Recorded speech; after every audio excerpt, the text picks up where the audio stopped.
Hi, I'm Reverend Wendy Craig-Purcell here at the Unity Center in San Diego. Thank you so much for watching today. If you'd like to support the work that we do here, please consider making a contribution. Go to our website. It's easy to do. Thank you in advance for that contribution. So, we're concluding a series of talks this month on the topic of the spiritual path. And in the first message, I talked to you about what the path is and what the path is not. Then I talked to you about the idea of intuition and guidance on the path. And then last week, you were blessed with Ken Fendrick's message on appreciation on the path. You know, the Dalai Lama, the spiritual leader, the Dalai Lama, really teaches and believes whatever path you're on, really go deep into that path. Really practice that path. Really practice that teaching. And when you do, there will be more than enough evidence to convict us of being that. And so we in this room resonate with and align with the idea of being spiritual and practicing our spirituality.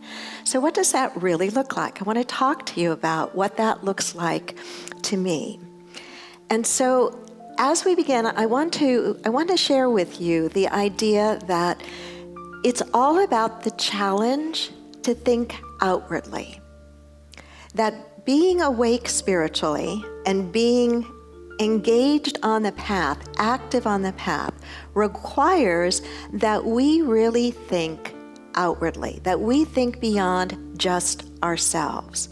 It is important for us to go deeper inside of ourselves and to ask, what is that really about? Was I really giving to be of service here, or was there some other agenda at work? And not to find fault with ourselves, but at the same time to be honest with ourselves, because our real growth comes when we're not trying to always make things even out, but we're willing to extend ourselves and go that second mile. Jesus talked about this same thing when he talked about to love those who do not love you, to love those who are difficult to love. We might say that we could say the same thing about service, to be in service to care about those that we're more inclined to hold back from. In Jesus' teaching, when he said that we are to love those that are difficult to love, he then went further to say that we have no reward when we only love those who love us. The reward comes when we love beyond. Why? There's a very clear reason why.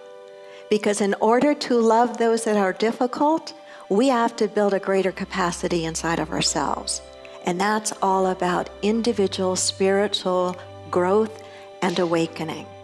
The beauty is, it's not up to us to try to even the score. It's just up to us to take our sandals off, to recognize that right where we are, we stand on holy ground.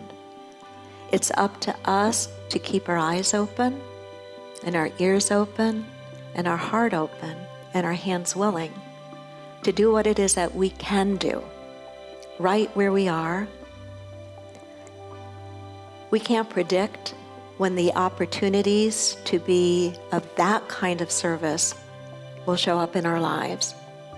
But what we can do is continue to practice to be willing to step into those opportunities when they do arise.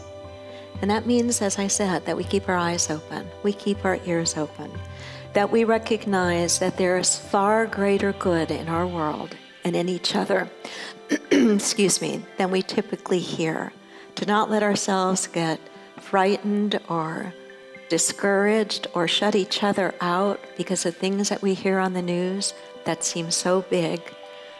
They're big because we don't hear the other side. They're big because we forget that in the end we really are one. In the end, we are not meant to be a human race in competition with each other. We are meant to act as if we are one human family. No one person is expected to do everything, but every person is expected to do something. And all that's required of us is that we are willing to say yes. And I want to leave you with this thought. Serving others is a way of participating in the grace of God and being blessed in return. Serving others is a way of participating in the grace of God and being blessed in return. Namaste. Many people enjoy Reverend Wendy's talks and meditations and aren't able to attend the Unity Center in person.